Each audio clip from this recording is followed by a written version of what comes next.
तो हम देख रहे हैं श्रीमद् भगवद गीता। आज देखते हैं अध्याय 2 85 श्लोक के बारे में कि भगवान कृष्ण अर्जुन को क्या बता रहे हैं और हमें क्या सीखने को मिल रहा है।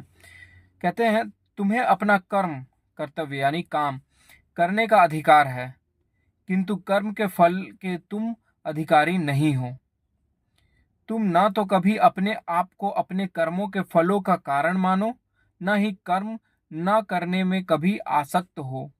हम लोग जो कार्य करते हैं, हम लोग पढ़ाई करते हैं, जॉब के लिए इंटरव्यू देते हैं, बिजनेस करते हैं, कुछ भी कार्य करते हैं, तो उसका जो रिजल्ट आना है वो हमारे हाथ में नहीं होता। हम लोग सिर्फ कर्म कर सकते हैं कि बहुत अच्छे से अपने कर्म को करते हैं, लेकिन रिजल्ट कुछ भी आता है हमारे फेवर में आता है, कई बार हमारे फेवर में नहीं भी आता है। कई पढ़ने वाले जो होते हैं, लाखों फॉर्म भराता है, लाखों लोग पढ़ाई करते हैं, लेकिन कुछ हजार ही रहती है वैकेंसियां, सीटें।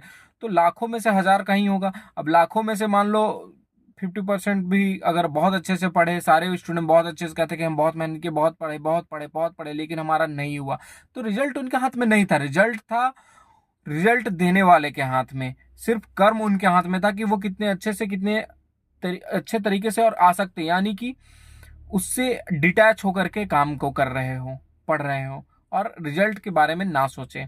उसी तरह कहते हैं, कर्मों का अपने आप को उसका कारण नहीं मानना है कि मुझ में कमी, या मैं ऐसा हूं, मैं वैसा हूं। अपने आप को कभी कारण नहीं, अपने आप को उसके वजह से कोसना नहीं है, या गलत कदम नहीं उठाना है। बहुत सारे लोग सुसाइड कर लेते हैं, बहुत स्टूडेंट या कुछ भी लोग बहुत कुछ ऐसा गलत कदम उठा लेते हैं, गलत क्षेत्र में चले जाते हैं, गलत लाइन में चले जाते हैं।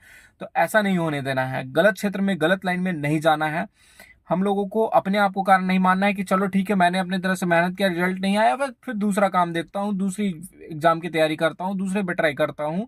काम खत्म नहीं हुआ है। इस दुनिया में लाखों करोड़ों काम है कमाने के लिए और काम करने के लिए। इसलिए कभी भी एक काम में हारने का मतलब पूरे जीवन में हारना नहीं है, और उसको अपने आप को कारण मान करके हताश होकर बैठना नहीं है। काम करते जाना है और उससे डिटैच होकर के खुद को देखना है। ऐसा नहीं कि उससे अटैच हो जाना है और उसको अपना कारण मान के खुद को कोसना है। दुनिया तो कोसेगी ही तुम्हें, लेकिन तुमको खुद तैयार रहना है कि दुनिया के कोसने को डट के मुकाबला करना है उसका, और खुद को भी नहीं कोसना है। ठीक है।